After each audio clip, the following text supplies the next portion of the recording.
Put it in a piece. The trans business across Europe is astonishing.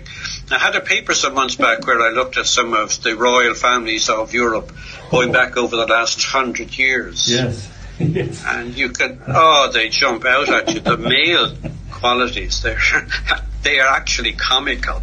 I mean, isn't that, but it's amazing, isn't it? I mean, the royal families of Europe are full of, trannies, basically. Trans people, transsexual. I mean, that's kind of mind-blowing, right? Really? It is. Now, you could imagine that would have been feasible in the old days, before the use of photographs and video and all of that, where the people wouldn't get to see them very often. And when they did, they wouldn't get much chance to study them. Yeah. And when the camera became available and video and film footage became available, we had a brief window where we could see them in the raw, if you like. But in the last 20, 30, 40 years, they appear to have greatly improved the quality, so that they're much more convincing transgenders now. Yeah. And of course, they carry out more surgery on them now. I would recommend, if you're interested, to go out and check some of the junior members of the British royal family. Oh, yeah. The ones who are around 5, 6, 7, 8. They are just like little boys, Yeah. But by the time they're 13, 14, 15, between the chemicals and the hormones, the surgery and so on, they will be more convincing females than they are at the moment.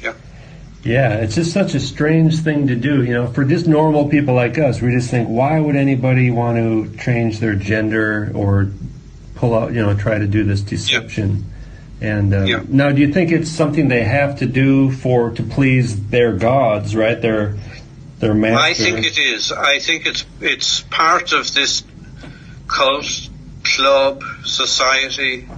Mrs. Thatcher made a famous remark years back. She was one, and she spoke about a certain person who was getting above a station, and she was saying, he is not one of us. Mm-hmm. And, at the time you would tend to think, well, they're speaking only of the power elite. But now that we have a different coloration on that now, because we see it could possibly mean that he wasn't a member of this club. One of us, yeah. One of us.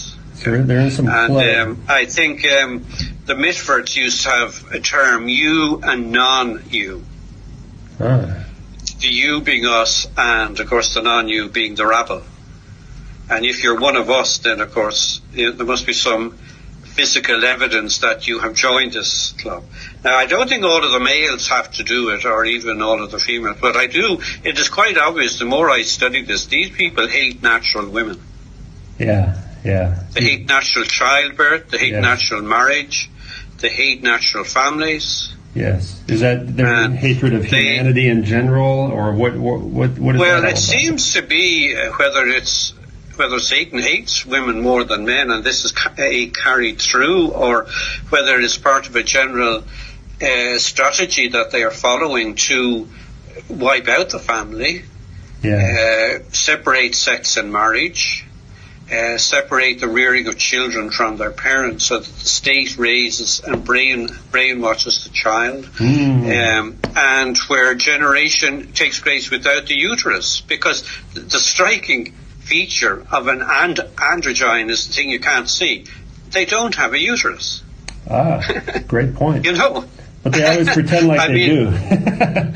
Pardon? The fake pregnant bellies. They have fake pregnant bellies. Yeah, the fake pregnancy. But this is what they all have in common. The men who are men don't have a uterus, and the women who are actually men don't. Yes.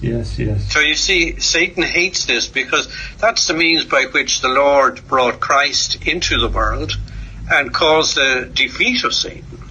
And also Satan in the garden, I mean, he went for the woman because he knew that was the weaker of the two, and he could deceive her. And Paul actually says that Satan didn't deceive Adam. Okay. Adam rebelled. You see, Adam had this amazingly beautiful partner. The most beautiful woman who ever lived.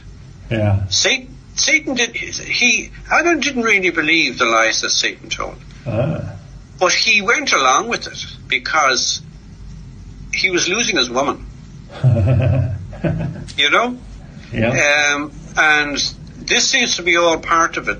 Satan is attacking women. The attack on women today is staggering. Yeah. And you see how they're suffering by trying to lose weight, anorexia and bulimia and all kinds of neurotic practices and exercising to death simply to look like one of these strange transgender gargoyles. I mean... Yeah, and not wanting to get pregnant, to get fat and stuff. And not wanting to get pregnant. Not wanting to have babies. Abortion. That's abortion. The murder of children. Is anything more pleasing to Satan than to have a mother kill her own child? Wow. It's just astounding. Wow.